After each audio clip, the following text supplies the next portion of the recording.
क्या होगा अगर तुम एक ऐसे आइलैंड पर स्पॉन हो जहाँ पर सिर्फ एक पेड़ है, खाने के लिए कुछ भी नहीं है और दूर दूर तक सिर्फ पानी है? क्या तुम ऐसे आइलैंड पर सर्वाइव कर पाओगे? तो आंसर है पता नहीं, बट डोंट वरी, तुम्हें आंसर मिल जाएगा, क्योंकि इस वीडियो में हम कोशिश करेंगे एक सर्वाइवल आइलैंड पर 100 डेज सर्वाइव करने की, और वो भी हार्डकोर मोड में। और इस वीडियो में हमारे साथ काफ़ी सारी एपिक चीज़ें हुई, तो हो सके तो वीडियो को पूरा देखना एंड या एंजॉय द वीडियो।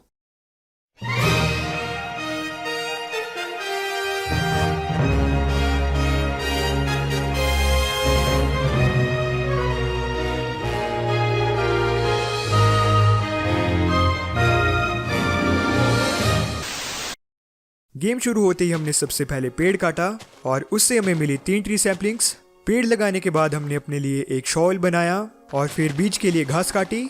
हमें टोटल 16 सीड्स मिले, जिन्हें हमने जल्दी से पानी के पास लगा दिया। उसके बाद हमने थोड़ी डर्ट कलेक्ट की, लेकिन हमारे पास खाने के लिए कुछ भी नहीं था और फसल लगने में अभी बहुत ज़्यादा टाइम था। तो हम गए मछली पकड़ने और डे 1 पर ही हम मछुआरे बन गए थे। रात होने से पहले हमने अपने लिए एक झोंपड़ी बनाई, क्योंकि हमारे पास बेड नहीं था। तो पूरी रात हमने सिर्फ माइनिंग की, और माइनिंग करते करते हमने खाना पकाने के लिए एक फर्नेस और साथ में स्टोन के कुछ टूल्स भी बनाए। अगला दिन शुरू होने से पहले हम मछली पकड़ने चले गए और काफ़ी देर हमने शिकार किया। थोड़ी देर बाद हमारे नए पेड़ भी उग गए। पेड़ काटने के बाद हमें मिले कुछ सेब, लकड़ी और ट्री सैपलिंग, जिन्हें हमने जल्दी से लगा दिया। और उसके बाद आइलैंड को थोड़ा एक्सपेंड किया। डे 2 की रात को भी हमने माइनिंग ही की और हमें मिला आयरन। डे 3 पर हमने आयरन से एक शील्ड और एक पिकेक्स बनाई। माइनिंग करते करते हम काफी नीचे आ गए थे, तो हमने अपने लिए कुछ सीढ़ियां बनाई ताकि हम जल्दी ऊपर जा सके। और जब हम बाहर आए तो हमारे कुछ पेड़ भी उग गए थे, और फिर उन्हें काटने के बाद हमने नए पेड़ों को लगाया। लेकिन कुछ टाइम बाद अंधेरा भी हो गया, तो हमने टॉर्चेस बनाई और फिर उन्हें आइलैंड पर लगाने लगे। लेकिन तभी एक ड्रोनर ने हम पर अटैक कर दिया और ट्राइडेंट के सिर्फ एक ही शॉट से हमारी एचपी हाफ हो गई, पर थोड़ी हिम्मत करने के बाद हमने उसे मार दिया। फिर हमारी फसल भी तैयार हो गई थी, तो डे 3 पर हमने फसल को काटा और फिर आइलैंड को थोड़ा एक्सपेंड किया। डे 4 पर हमने अपनी झोपड़ी को रिमूव किया, क्योंकि अब टाइम था एक आलीशान घर बनाने का। लेकिन सबसे पहले हमने पेड़ों को काटा और फिर ट्री सैपलिंग को लगाया। उसके बाद हमने घर पर काम शुरू किया।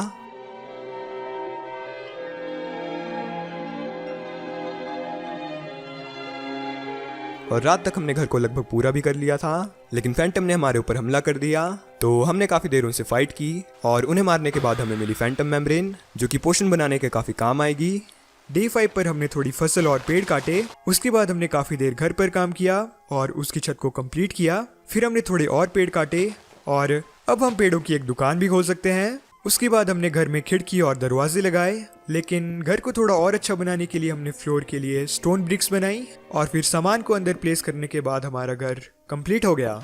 डे 6 पर हम गए डायमंड की तलाश पर, जहाँ हमने काफ़ी देर तक स्ट्रिप माइनिंग की, लेकिन डायमंड की जगह हमें सिर्फ आयरन ही मिला।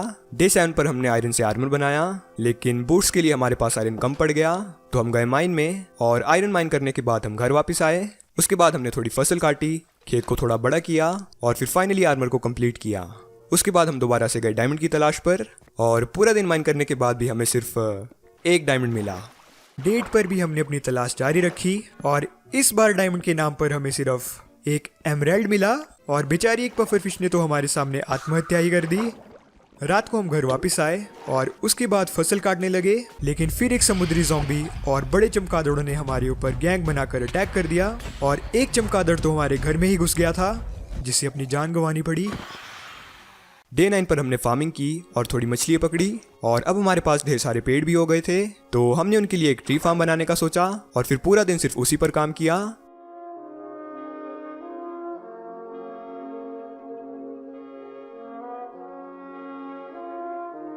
रात तक हमने उसे पूरा भी कर लिया था, लेकिन जब हम डर्ट इकट्ठा करके वापस आए तो वहाँ पर काफ़ी सारे मॉब स्पॉन हो गए थे, तो इसलिए हमें ज़बरदस्ती माइनिंग करने जाना पड़ा। डे 10 पर भी हमने माइनिंग कंटिन्यू रखी और हमें मिली एक माइन शाफ्ट। हम बहुत ही ज़्यादा खुश थे, क्योंकि माइन शाफ्ट से वेब स्ट्रिंग्स कलेक्ट करके अब हम फाइनली एक बेड बना सकते थे। तो उसके बाद हमने ढेर सारे मॉब्स को मारा और बहुत सारी स्ट्रिंग्स कलेक्ट की। थोड़ी देर बाद हमें डायमंड्स मिले, लेकिन वहाँ पर बहुत सारे मॉब्स थे। तभी एक छोटी मकड़ी ने हम पर अटैक कर दिया और उसके हाथों हमारा अंत होने ही वाला था, लेकिन भगवान की कृपा से हम एक बार फिर से बाल बाल बच गए। उसके बाद हमने डायमंड्स को कलेक्ट किया, लेकिन हमें सिर्फ 3 ही डायमंड्स मिले। तो बाकी के दिन भी हम माइनशाफ्ट को एक्सप्लोर करते रहे और एक बार फिर हमें दर्शन दिए डायमंड्स ने, लेकिन इस बार भी हमें सिर्फ 3 ही डायमंड्स मिले। पर टेंशन की कोई बात नहीं है, क्योंकि डायमंड्स के अलावा भी हमें बहुत सारा अच्छा सामान मिला। डे 11 पर हमने एक डायमंड पिकैक्स बनाई और फिर ऑब्सीडियन माइन किया और इतना सारा सामान इकट्ठा करने के बाद हम घर वापस आए। घर वापस आकर हमने एक बेड बनाया और फाइनली सो गए। डे 12 पर हमने सबसे पहले फार्मिंग की, ट्री फार्म को कंप्लीट किया और उसके बाद हमने ट्री फार्म पर पेड़ लगाए। डे 13 पर हमने घर के आसपास के सारे पेड़ काटे और फिर उन पेड़ों से मिली हुई सैपलिंग को फार्म पर लगाया और अब हमारा ट्री फार्म पेड़ों से पूरा भर गया था। तो बचे हुए दिन हमने फार्मिंग के बिजनेस को थोड़ा और एक्सपेंड किया। हमारा घर दिखने में कुछ ज़्यादा अच्छा नहीं लग रहा था, तो डे 14 से डे 17 तक हमने घर के ऊपर ढेर सारा काम किया।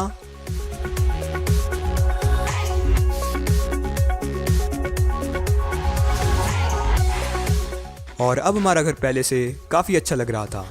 डे 18 पर हमने बचे हुए पेड़ काटे और फिर अपने खेत को और भी बड़ा कर दिया और फिर उसके बाद हमने पूरा दिन फार्मिंग की। डे 19 पर हमने फार्म को एक्सपेंड करने के लिए जमीन से ढेर सारी डर्ट को कलेक्ट किया और घर के नजदीक ही हमें काफी क्ले मिल गई, तो हमने ढेर सारी क्ले भी कलेक्ट की और फिर डे 19 से डे 20 तक आइलैंड को एक्सपेंड किया। डे 21 पर हमने अपने खेत को और भी बड़ा कर दिया, लेकिन उसके बाद हमने बनाया एक नेदर पोर्टल। डे 22 पर हम गए नेदर में, लेकिन हमारे चारों तरफ सिर्फ नेदर एग था, तो हमने काफ़ी देर तक उसे माइन किया और हमें फाइनली बाहर जाने का रास्ता मिल ही गया। लेकिन हम नेदर की सबसे बेकार बायोम के पास स्पॉन हुए थे और वहां से निकलना बहुत ही ज़्यादा मुश्किल होने वाला था, तो हमने अपने लिए एक रास्ता बनाया और उसे चारों तरफ से कवर कर दिया। डे 23 पर हमने एक मॉब फार्म बनाना शुरू किया और फिर डे 23 से डे 26 तक हमने फार्म पर ही काम किया।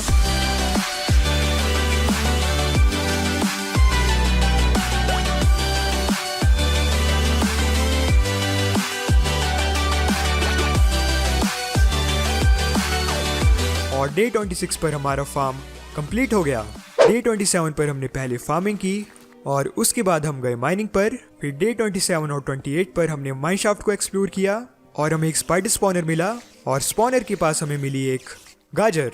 डे 29 पर हमें एक स्पाइडर स्पॉनर मिला और उस जगह को थोड़ा क्लियर करने के बाद हमें कुछ डायमंड्स दिखाई दिए, लेकिन उससे पहले हमने मकड़ी के जालों को रिमूव किया और फिर स्पॉनर के चारों तरफ टॉर्चेस लगाई ताकि कोई भी स्पाइडर स्पॉन ना हो सके।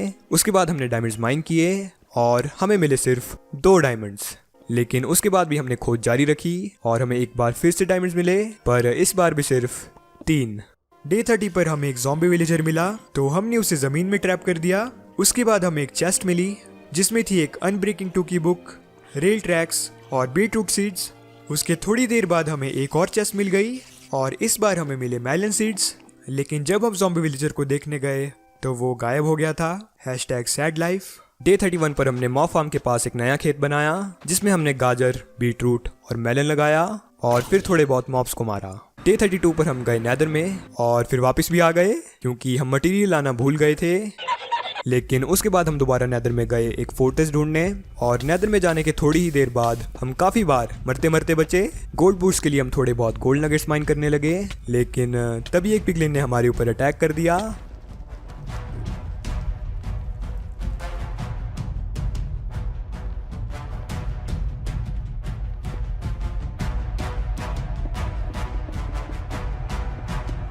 लकीली हमने टाइम पर खुद को ब्लॉक से कवर कर दिया और हाफ हार्ट पर जिंदा बच गए। डे 33 पर हमने थोड़े और गोल्ड नगेट्स माइन किए और फिर अपने लिए गोल्ड बूस्ट बनाए। इतने ज्यादा भयानक एक्सपीरियंस के बाद हम घर की तरफ वापस गए और रास्ते में हमें काफी सारी चीजें भी मिली, लेकिन घर वापस आते आते हमारे साथ एक बार फिर से चमत्कारी सीन हो गया था, पर भगवान की कृपा से हम इस बार भी बच गए। फिर हम घर वापस आए और बेकार सामान को लावा में फेंकने लगे और पता नहीं हमारी डायमंड पिकैक्स का क्या हुआ, पता नहीं वो कहीं पर गुम हो गई, पता नहीं। उसके बाद हमने थोड़े पेड़ काटे और फिर एक नई डायमंड पिकैक्स बनाई। डे 34 पर हम गए माइनिंग पर और इस बार हमें काफ़ी जल्दी डायमंड्स भी मिल गए और वो भी टोटल 8 डायमंड्स। उसके बाद भी हम डायमंड्स की तलाश करते रहे, लेकिन तभी एक ज़ॉम्बी और स्केलेटन आपस में लड़ाई करने लगे और हमने उनके साथ एक सेल्फी भी खींची, लेकिन थोड़ी देर बाद ज़ॉम्बी ने हमें धोखा दे दिया तो हमने उसे गायब कर दिया। डे 35 पर हम एक बार फिर नेदर में गए और रास्ते में हमने एक पिगलिन से ढेर सारा गोल्ड ट्रेड किया और हमें एक फायर रेजिस्टेंस का पोशन, 5 एंडर पर्ल और ढेर सारा सामान मिला। डे 36 से 38 तक हमने नेदर फोर्ट्रेस को ढूंढा और हमें काफ़ी सारी चीज़ें मिली, लेकिन नेदर फोर्ट्रेस का कोई नामो निशान ही नहीं था। डे 39 पर हमने काफ़ी देर तक फार्मिंग की और अब हमें चाहिए था शुगर केन ताकि हम उससे पेपर बना सके। तो हम गए शुगर केन ढूंढने और अपने घर के थोड़ी दूर आइलैंड पर हमें शुगर केन मिल भी गया और फिर घर आकर हमने उसे फार्म किया। नेदर में हमने काफ़ी दिनों तक बहुत ज़्यादा ट्रैवल किया। हमने अलग अलग बायोम को एक्सप्लोर किया और अपनी जान की बाजी लगाकर बहुत सारी टेक्निक्स को ट्राई किया, लेकिन हमें फोर्ट्रेस मिल ही नहीं रही थी। पर फिर भी हमने अपनी यात्रा को जारी रखा और डे 43 पर हमें फाइनली एक फोर्ट्रेस मिल गई। हम बहुत ही ज़्यादा खुश थे, लेकिन अभी हमारा काम ख़त्म नहीं हुआ था। हमें ब्लेज स्पॉनर ढूंढने में काफ़ी टाइम लगने वाला था। या शायद नहीं। ब्लेज स्पॉनर हमें फोर्ट्रेस में थोड़ी ही दूर जाने पर मिल गया। डे 44 पर हमने पूरा दिन ब्लेज को मारा और कई बार तो ब्लेज ने हमें ही मार दिया था। डे 45 पर काफ़ी सारी ब्लेज रॉड इकट्ठा करने के बाद हम घर की तरफ जाने लगे, लेकिन रास्ते में हमें काफ़ी सारे एंडरमैन मिल गए और हमें एंडर पर्ल की काफ़ी ज़रूरत भी थी। तो डे 45 पर हमने पूरा दिन एंडरमैन को मारा और हमें 5 एंडर पर्ल मिले, लेकिन फिर हमें याद आया कि हम नेदरवॉर्ट लाना ही भूल गए थे। तो डे 46 पर हम फोर्ट्रेस में वापस आ गए और वहाँ से हमने ढेर सारा नेदरवॉर्ट और कुछ और चीज़ें भी लूटी। लेकिन एक बार तो सभी मॉब्स ने मिलकर हम पर अटैक कर दिया था, लेकिन भगवान की दया से हम बच गए। उसके बाद हम गए घर की तरफ, लेकिन रास्ते में हमें एक बार फिर कुछ एंडरमैन दिखाई दिए। तो हमने उन सभी को मार दिया और हमें थोड़े एंडरपर्ल भी मिल गए। पिगलिन से ट्रेड करके हमारे पास पहले से 5 एंडरपर्ल पड़ी थी, तो अब हमारे पास टोटल 16 एंडरपर्ल्स हो गई थी। डे 47 पर हम गए घर की तरफ और काफ़ी देर ट्रैवल करने के बाद हम घर पहुंच ही गए। नेक्स्ट डे हमने ब्लेज पाउडर और एंडरपर्ल से 16 एंडर आइज बनाई। फिर हमने बनाया एक ब्रूइंग स्टैंड और उसके साथ वाली चेस्ट में हमने पोशन बनाने का सामान रखा। उसके बाद हम बाहर आए और घर के साथ नेदरवॉर्ट को लगाया। फिर हम गए एंड पोर्टल की तलाश में और रास्ते में हमें एक ओशन मॉन्यूमेंट भी दिखाई दिया, जिसे हम फिर कभी लूटेंगे। डे 49 पर हमें एक आइलैंड दिखाई दिया और एक दो बार एंडर आई फेंकने के बाद कंफर्म हो गया कि स्ट्रॉन्ग होल्ड उसी आइलैंड के नीचे है। तो हमने नीचे की तरफ माइनिंग शुरू की और थोड़ी ही देर में हमें स्ट्रॉन्ग होल्ड मिल ही गई, लेकिन हमारे पास लकड़ी ही खत्म हो गई थी, तो हमें फिर से ऊपर जाना पड़ा। जब हम ऊपर पहुंचे तो वहां पर वुल्फ और चिकन स्पॉन हो गए थे और नजदीक ही मीट और वुल पड़ा था, जिसका मतलब था कि वुल्फ ने शायद भेड़ को मार दिया।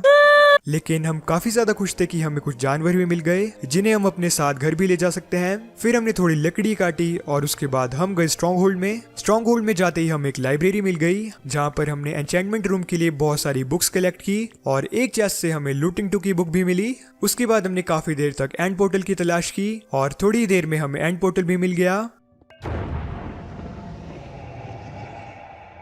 तो एंड पोर्टल को एक्टिवेट करने के बाद हम वहीं पर बेड लगाकर सो गए। डे 50 पर हम ऊपर आए और हमने वुल्फ को टेम करने की कोशिश की, लेकिन हमारे पास बोन ही नहीं थी, तो इसलिए हम अपने साथ चिकन को ले गए, क्योंकि चिकन के पंख से हम एरोज भी बना सकते थे और अपने साथ सिर्फ एक चिकन को ले जाकर हम उसके अंडों से और चिकन भी हैच कर सकते थे। तो काफ़ी देर ट्रैवल करने के बाद हम घर पहुंचे। फिर हम चिकन को घर के अंदर ले गए और उसके बाद हमने अपने लिए एक डायमंड स्वॉर्ड और एक पिकैक्स बनाई। डे 51 पर हमने एक डायमंड चेस्ट प्लेट बनाई और फिर एक एनविल बनाया। एग को हैच करने पर हमें एक और चिकन मिल गया, तो हमने उसे ढेर सारा खाना खिलाया और बड़ा किया। फिर उन 2 मुर्गियों ने एक बच्चा पैदा किया, उसे भी हमने खाना खिलाकर बड़ा कर दिया। फिर हमने अपने घर के पीछे उनके रहने के लिए एक जगह बनाई और फिर उन्हें बीज का लालच देकर कैप्चर किया। उसके बाद हमने उन्हें फिर से ब्रीड करवाया। डे 52 पर हमें मॉब फार्म से काफी सारे एरोज और पावर 1 वाला बो मिला। बो को हमने रिपेयर किया और नेदर से हम अपने साथ कुछ सामान लाए थे, तो नेदर पोर्टल को हमने एक कस्टम लुक दिया। डे 53 पर हमने आइलैंड पर रास्ता बनाया, फिर अपनी पिकैक्स और स्वॉर्ड पर बुक्स एन्चेंटमेंट्स ऐड की और फिर नेदर पोर्टल को कंप्लीट किया। नेक्स्ट डे हमने घर के नीचे एन्चेंटिंग रूम बनाया। स्ट्रॉन्ग होल्ड से लाई हुई बुक से हमने बुक शेल्फ बनाई और उन्हें एन्चेंटिंग रूम में प्लेस कर दिया और डे 56 को हमारा एन्चेंटिंग रूम पूरा हो गया।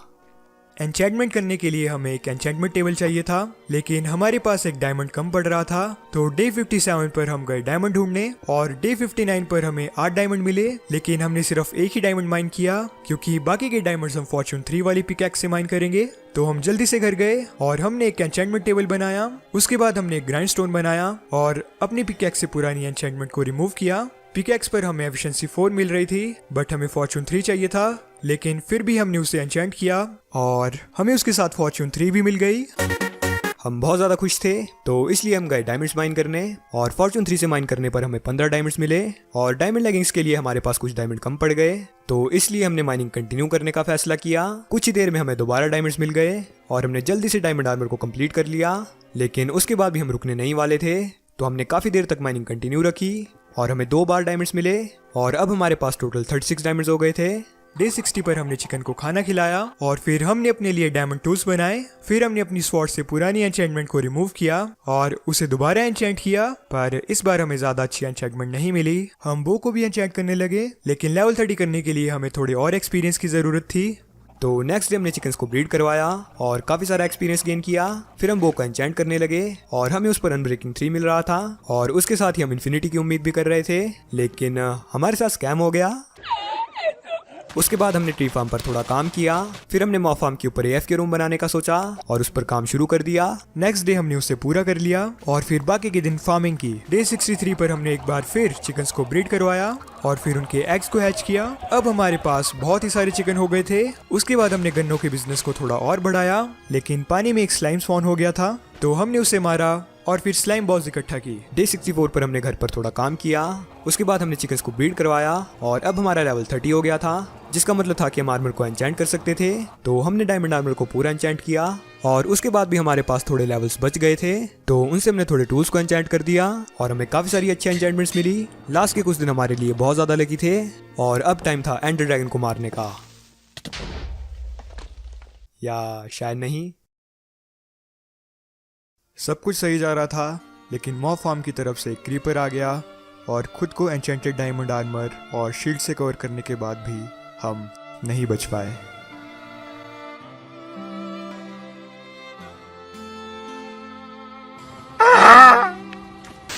हंड्रेड डेज हम सर्वाइव नहीं कर पाए, लेकिन इस वीडियो को बनाने में हमें काफ़ी मज़ा आया और होपफुली तुम्हें देखने में भी उतना ही मज़ा आया होगा।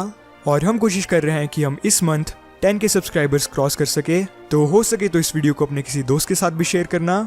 And let's aim for 300 likes और हम मिलेंगे अगली वीडियो में। तब तक के लिए बाय बाय, पीस।